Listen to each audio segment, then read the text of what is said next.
Asalaamu Alaykum. I am your sister Naomi. Thank you for joining me on today's Quran English reading. Today we are on Juz 20. So we are going to start at chapter 27, verse 60. And the Juz ends at chapter 29, verse 44. Bismillahir Rahmanir Rahim. Is not He, Allah, who has created the heavens and the earth, sends down rain from the sky, and with it brings forth the beautiful gardens, not better than the false gods that they worship?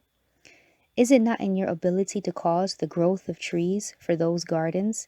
Is there another God besides Allah who could do that? No doubt they are people who have swerved from justice in ascribing equals to Him. Just think who has made the earth a place for your residence, caused in it the rivers to flow, set mountains upon it, and placed a barrier between the two seas. Is there another God besides Allah? Nay, most of them have no knowledge. Just think who answers the oppressed person when he cries out to him and relieves his affliction and makes you, O mankind, inheritors of the earth. Is there another God besides Allah? How little do you reflect? Just think who guides you in darkness on the land and the sea, and who sends the winds as heralds of good news of His mercy. Is there another God besides Allah? Exalted be Allah above what they associate with Him. Just think who originates creation and then repeats its production, and who gives you sustenance from the heavens and the earth. Is there another God besides Allah? Say, show us your proof if you are telling the truth. Say, no one in the heavens or in the earth has knowledge of the unseen except Allah, and they do not know when they shall be raised to life again. Nay, they have no knowledge of the hereafter. Nay, they are in doubt about it. Rather, they are blind about it. The unbelievers say, what? When we and our fathers have become dust, shall we really be raised from the dead? This promise which is made to us was also made to our forefathers before us. These are nothing but the legends of prior people. Say, travel through the earth and see what has been the end of the criminals. O Prophet, do not worry about them, nor feel distressed because of their plots. They also ask, when will this promise be fulfilled, if what you say is true? Say, it may be that a part of what you wish to hasten is near at hand. Surely your Rabb is very gracious to mankind, yet most of them are ungrateful. Indeed, your Rabb knows what their breasts conceal and what they reveal, nor is there any secret in the heaven and the earth which is not recorded in a clear book. In fact, this Quran clarifies for the children of Israel most of those matters in which they differ. It is certainly a guide and blessing to true believers. Surely your Rabb will decide between them by His judgment. He is the Almighty, the All-Knowing. Therefore, put your trust in Allah, for you are certainly on the manifest truth. The fact is that you cannot make the dead hear you, nor can you make the deaf hear the call, especially when they turn their backs and pay no heed. Nor can you guide the blind people to prevent them from straying. None will listen to you except those who believe in our revelations and become Muslims. When the time to fulfill our word comes to pass, we will bring out from the earth a strange creature, which will speak to them about this, that the people did not believe in our revelations. On that day we shall gather from every nation a multitude of those who disbelieved our revelations. Then they shall be arranged in classifications according to their merits, until when they have all arrived, their Rabb will ask, did you deny my revelations without gaining their comprehensive knowledge? If not, what else were you doing? The sentence will be carried out against them for the consequence of their wrongdoings, and they will not be able to utter a word. Do they not see that we have made the night for them to rest in, and the night and the day to give them light? Surely there are signs in this for the true believers. On the day when the trumpet shall be blown, and all who dwell in the heavens and the earth shall be terrified, except those whom Allah will choose to spare, and all shall come to him in utter humiliation. You shall see the mountains, which you think are firmly fixed, pass away like clouds. Such is the artistry of Allah, who has perfected all things. He is aware of what you do. Those who have done good deeds shall be rewarded with what is better and shall be secure from the terror of that day. And those who have done evil deeds shall be flung upon their faces in the hellfire. Should you not be rewarded according to your deeds? O Muhammad, say to them, I have been commanded to worship the Rabb of this city, the one who has sanctified it, and who is the owner of all things. I am commanded to be of those who are Muslims, and that I should recite the Quran. Now whoever follows this guidance will be guided for his own good, and to him who goes astray, say, I am merely one of the warners. Then proclaim, Praise be to Allah. Very soon he will show you his signs, and you will recognize them. Your Rabb is not unaware of what you do. So now we are on chapter 28. Bismillahir Rahmanir Rahim. Ta Sin Mim. These are the verses of the book that makes things clear. In all truth, we narrate to you some information about Musa and Qarun for the instruction of the believers. It is a fact that Qarun elevated himself in the land and divided its residents into groups, one group of which he oppressed, putting their sons to death and sparing only their females. Indeed, he was one of the mischief makers.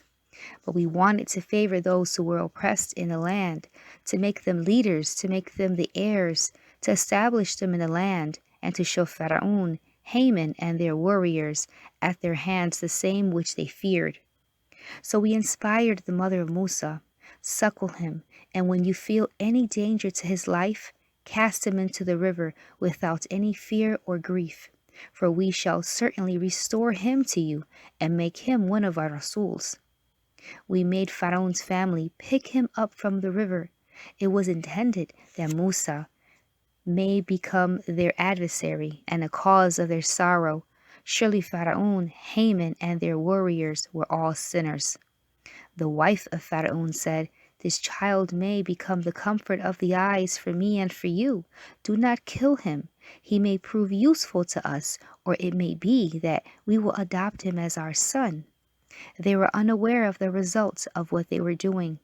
On the other hand, the heart of Musa's mother was sorely troubled. She would have disclosed as to who he was had we not strengthened her heart, so that she might become one of the true believers. She said to Musa's sister, Go and follow him. So she watched him from a distance in such a way that the others did not notice it. We had already ordained that he would refuse to suck any foster mother. His sister came to Pharaoh's wife and said, Shall I point you out to a house whose people will take care of him for you, and they will be sincere to him?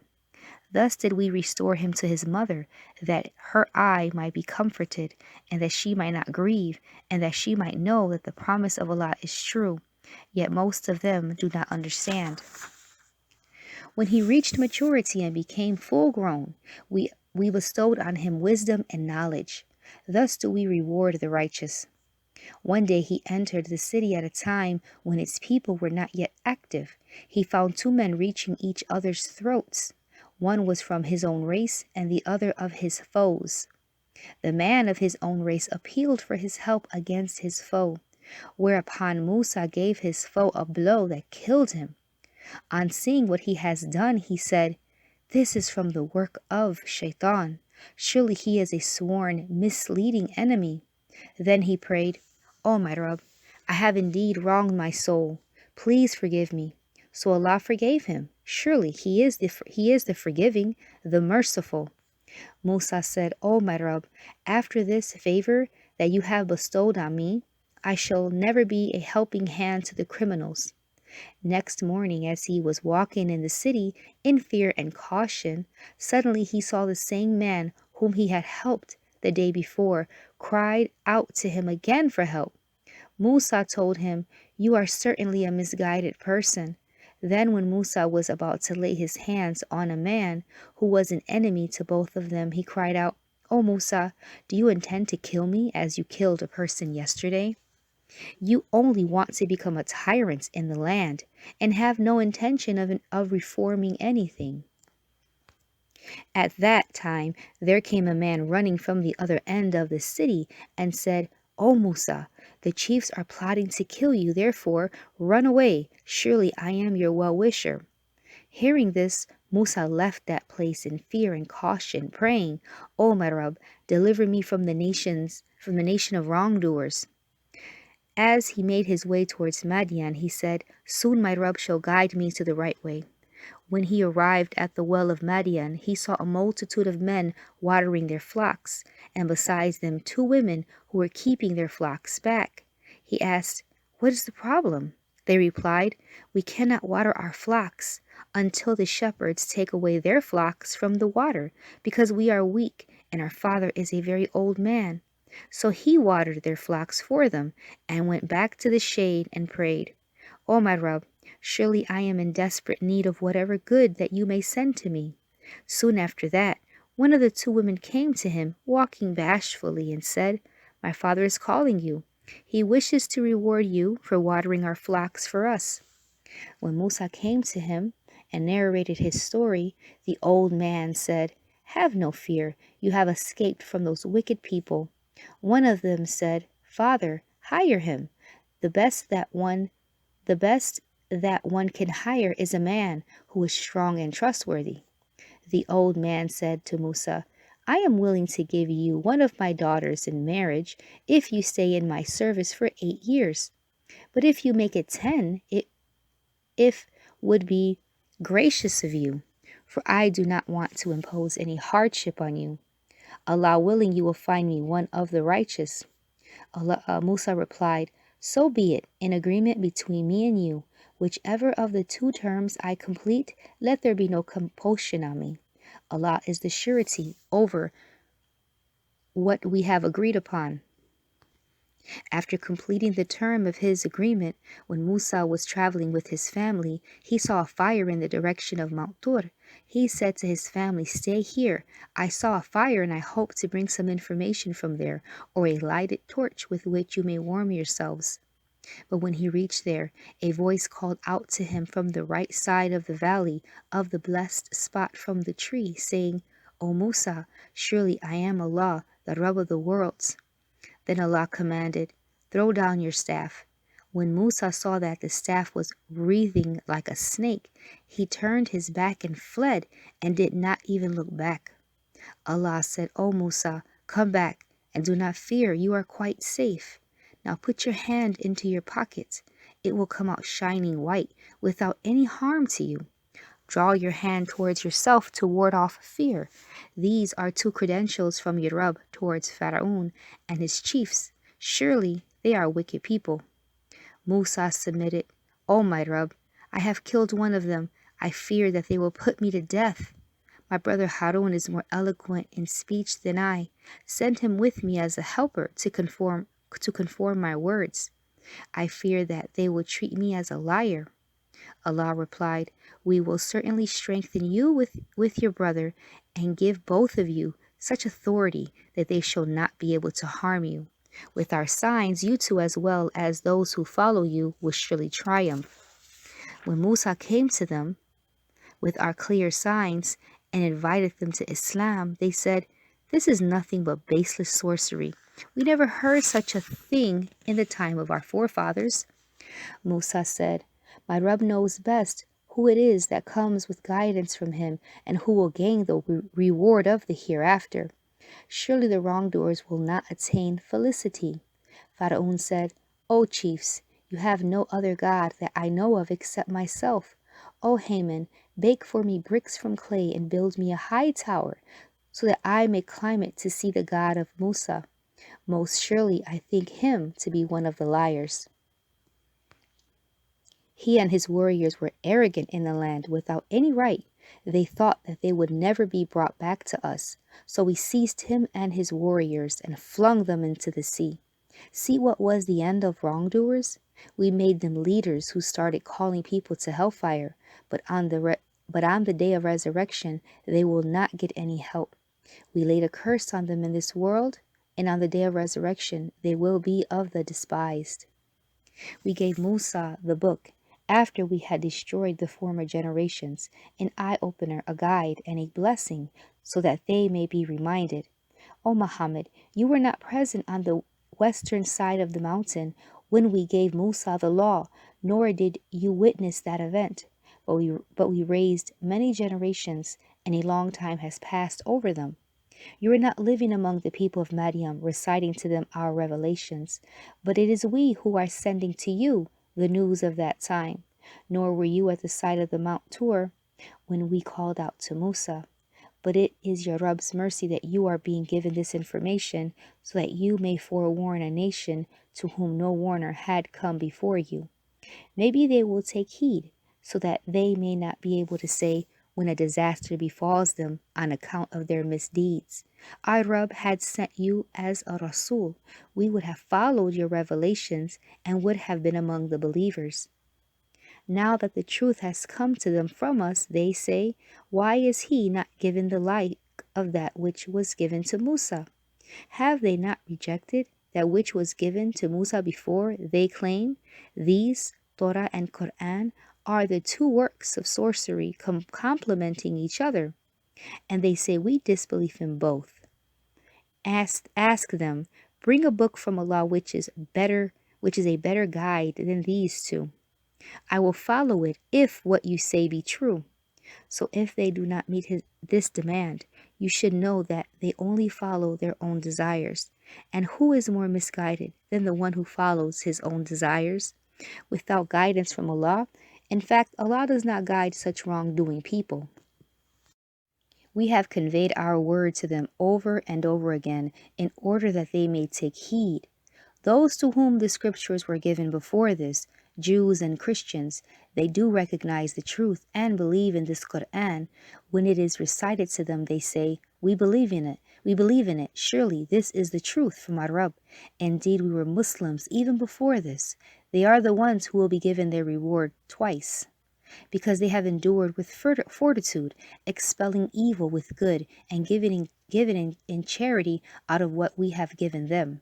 When they hear vain talk, they withdraw from it, saying, our deeds are for us, and your deeds are for you. Peace be on you. We do not desire the way of the ignorant. O Prophet, you cannot give guidance to whom you wish. It is Allah who gives guidance to whom He pleases, and He is quite aware of those who are guided. Those who do not wish to be guided say, if we go along with you and accept this guidance, we shall be driven out from our land. But have we not given them a secure sanctuary to which are brought the fruits of all kinds as a provision from us? But most of them have no knowledge. How many towns have we destroyed which once flourished in their economy? Just see those dwellings of theirs, only a few of which have been inhabited after them. At last we alone became their inheritors. Your Rabb would never destroy the towns until He had sent in their mother town, Rasul, reciting to them our revelations. And we would not destroy towns except when their dwellers had become wrongdoers. The things which you have been given are but the provisions and adornments of this worldly life, and that which is with Allah is better and more lasting. Have you no common sense? Can a person to whom we have made an excellent promise, and he is sure to receive it, be like the one to whom we have only given the provisions of this world, and he is scheduled to be presented on the day of resurrection for punishment? Let them not forget that day when we shall call them and ask, where are those whom you deem to be my associates? Those who are proven guilty as charged will say, our Rabb, these are the ones whom we led astray. We led them astray as we were astray ourselves. However, we declare our innocence from them before you.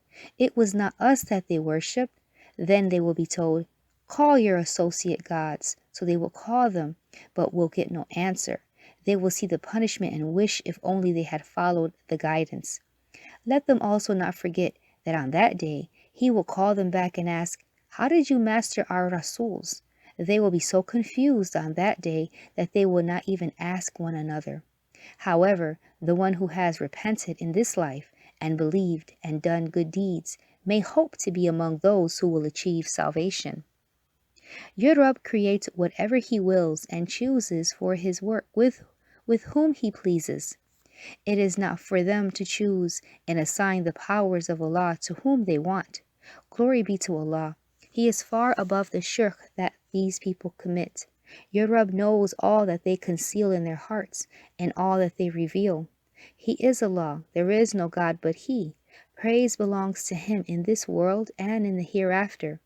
His is the judgment, and to Him you all shall be brought back. O Prophet, ask them, have you considered that if Allah makes the night perpetual till the day of resurrection, which deity other than Allah could bring you light? Will you not listen? Ask them again, have you ever considered that if Allah makes the day perpetual till the day of resurrection, which deity other than Allah could bring you the night in which you could rest? Will you not see? It is out of His mercy that He has made for you the night during which you may rest, and the day during which you may seek His bounty, and that you may render thanks.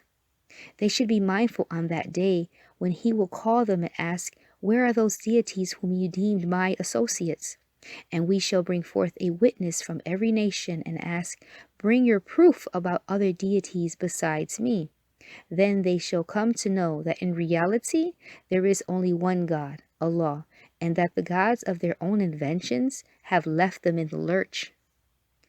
It is a fact that Qarun was one of Musa's people, but he rebelled against them. We had given him such treasures that their very keys were a heavy burden to a band of strong men. When his people said to him, do not exult, for Allah does not love the exultant. Rather, seek by means of which Allah has given you to attain the abode of the hereafter, while not neglecting your share in this world. Be good to others as Allah has been good to you, and do not seek mischief in the land, for Allah does not love the mischief mongers. He replied, all that I have been given is by virtue of the knowledge that I possess. Did he, Qarun, know that Allah had destroyed many people before who were mightier in strength and greater in riches than him? But the criminals will not be asked about their sins because Allah knows them well. One day he came out before his people in his worldly glitter. Those who sought the life of this world said, ah, what that we had been the like of Qarun's fortune. He is indeed a very lucky man. But those who were endowed with knowledge said, alas for you, better is the reward of Allah for him that has faith and does good deeds, but none shall attain it except those who endured with fortitude. Then we caused the earth to swallow him together with his dwelling, and he had no host to help him against Allah, nor was he able to defend himself. Now the same people who wished for a position like this the day before began to say, alas, we had forgotten that it is indeed Allah who enlarges the provision for whom He wills of His servants and restricts it from whom He pleases. If Allah had not been gracious to us, He could have caused the earth to swallow us too. Alas, we did not remember that the disbelievers never attain felicity. As for the abode of the hereafter, we have reserved it for those who seek neither exaltation nor corruption in the earth. The ultimate good is for the righteous. Anyone who brings a good deed shall have something even better, while anyone who brings an evil deed will find that those who perform evil deeds will be punished only to the extent of their deeds. O Prophet, rest assured that He has charged you with the Quran, will bring you back to the best end. Say, my Rabb knows best him who has brought guidance and him who is in manifest error. You, O Muhammad, never expected that the book would be revealed to you. Only through your Rabb's mercy has it been revealed to you. Therefore do not be a helper in any way to the unbelievers. Let no one turn you away from the revelations of Allah now that they have been revealed to you. Invite people to your Rabb and be not of the mushrikeen. Invoke no other God besides Allah. There is none worthy of worship but He. Everything will be destroyed except His face. To Him belongs the judgment, and to Him will you all be returned. So now we are on chapter 29. Bismillahir Rahmanir Rahim. Alif Lam Mim. Do people think that they will be left alone on saying, "We believe," and that they will not be tested? We did test those who have gone before them. Allah has to see who are the truthful and who are the liars. Or do the evildoers think that they will escape from our reach? How bad is their judgment? He that hopes to meet Allah must know that Allah's appointed time is sure to come, and He hears all and knows all. He that strives does that for his own soul, for Allah is certainly transcendent and beyond any need of the worlds. As for those who believe and do good deeds, we shall cleanse them of their sins, and we shall reward them according to the best of their deeds. We have enjoined man to show kindness to his parents, but if they,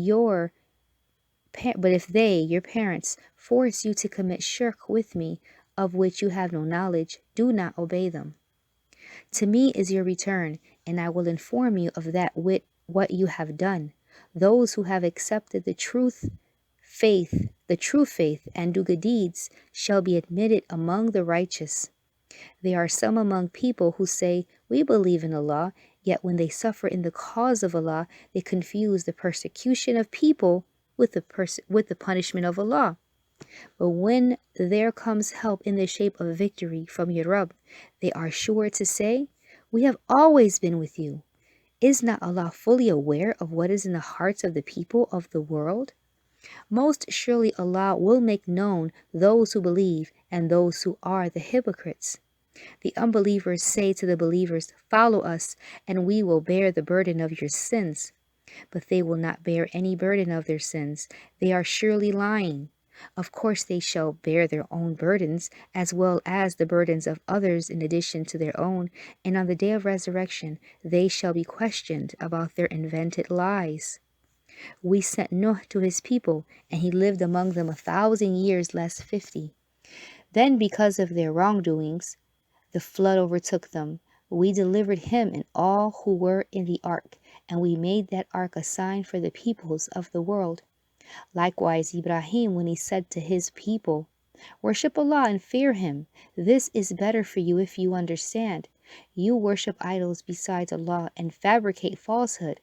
In fact, those whom you worship besides Allah have no power to give you your sustenance. Therefore, seek your sustenance from Allah. Worship Him and give thanks to Him. To Him you shall be returned. If you deny the message, then nations have denied before you. The only duty a Rasul has is to deliver Allah's message clearly. Do they not see how Allah originates creation, then repeats its process? Surely it is easy for Allah. Say to them, travel through the earth and see how Allah originated the creation. Then will recreate life. Surely Allah has power over everything. He punishes whom He wills and shows mercy to whom He pleases. And to Him you shall be turned back. You can neither make Him helpless in the earth nor in the heavens, nor have you any protector or helper besides Allah. As for those who disbelieve Allah's revelations and deny that they will ever meet Him, they are the ones who shall despair of my mercy, and they are the ones for whom there shall be a painful punishment. The people of Ibrahim had no answer except to say, "Kill him or burn him." But Allah saved him from the fire when they tried to burn him. Surely in this incident there are signs for those who believe. Ibrahim addressed them, "Today you have made idols instead of Allah, a means of affection among yourselves in this worldly life, but on the day of resurrection you shall disown and curse one another. Fire shall be your abode, and you shall have no helper." Witnessing this whole incident, Lut believed in him. Finally, Ibrahim said, I will migrate towards my Rabb. He is the one who is the mighty, the wise. We gave him Ishaq and Yaqub, and placed the prophethood and the book in his progeny. Thus we gave him his reward in this life and in the hereafter. He will surely be among the righteous. When Lut said to his people, surely you are committing such sexual misconduct as no one in the world has ever attempted before you. Do you lust after males, cut off the highway, and commit evil deeds, even in your assemblies? His people had no answer except to say, bring us the scourge of Allah if you are truthful. Lut prayed, O my Rabb, help me against this corrupt nation. When our messengers came to Ibrahim with the good news, they said, we are to destroy the people of that township, for its people are indeed wrongdoers. Ibrahim said, but Lut is in there. The angels replied, we know who is in there. We shall certainly save him and his family, except his wife, who will remain behind. And when our messengers came to Lut, he became sad and anxious on their account, for he felt powerless to protect them. But they said, do not fear nor grieve. We shall save you and your family except your wife. She will be of those who will remain behind. We are going to bring down a scourge from heaven upon the people of this town on account of their transgression. Surely we have left a clear sign from it for people who care to understand. To the Madian we sent their brother Shuaib, who said, O my people, worship Allah and look forward to the last day, and do not transgress in the land wickedly. But they denied him. So a severe earthquake seized them, and they lay dead, prostrate in their dwellings. Likewise, we destroyed the people of At and Thahmad. You have seen the traces of their dwellings. Shaitan had made their foul deeds fair seeming to them, and diverted them from the right way, though they were intelligent people. Also remember Qarun, Pharaoh, and Haman. Indeed, Musa came to them with clear signs, but they remained arrogant in the land. Yet they could not overreach or escape our punishment. We seized all of them from their sinfulness. Against some we sent a violent tornado full of stones. Some were seized by a mighty blast. Some were swallowed up by the earth, and yet some we drowned. It was not Allah who was unjust to them, but they were unjust to their own souls. The parable of those who take protectors other than Allah is that of a spider who builds for itself a dwelling, and surely the weakest of all dwellings is the dwelling of a spider. If they only knew. Surely Allah knows whatever they invoke besides Him. He is the Almighty, the Wise. These are the parables that we cite for mankind, but none will grasp them except those who have knowledge. Allah has created the heavens and the earth to manifest the truth. Surely in this there is a sign for the believers. Alhamdulillah. So that's the end of Juz 20. We will pick up next time, inshallah, at Juz 21, which will start at chapter 21, verse 45, and which will end at chapter 33, verse 30. Asalaamu Alaykum rahmatullahi wa barakatuh.